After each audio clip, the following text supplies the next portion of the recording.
श्री स्वामी समर्थ सर्वांना. तर आज मी माझ्या मिस्टरांच्या डब्यासाठी सोयाबीनची थोडीशी ग्रेव्हीची भाजी बनवली होती आणि चपाती बनवली होती.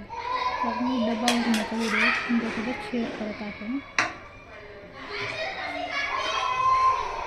चपाती अशी वेगळी पोट करते म्हणजे सॉफ्ट राहील.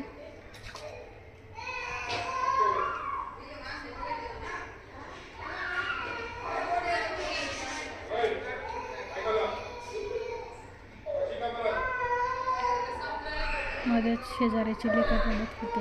बाजूची काय दिवाळीची सुट्टी म्हणली की असेच रडणार हे करणार, सगळे एकत्र आले की. म्हणून असा डबा भरला आणि माझ्यासाठी ही सोयाबीनची भाजी आणि चपाती दुपारच्या जेवणासाठी घेतली. कसं वाटलं? थँक्यू. श्री स्वामी समर्थ.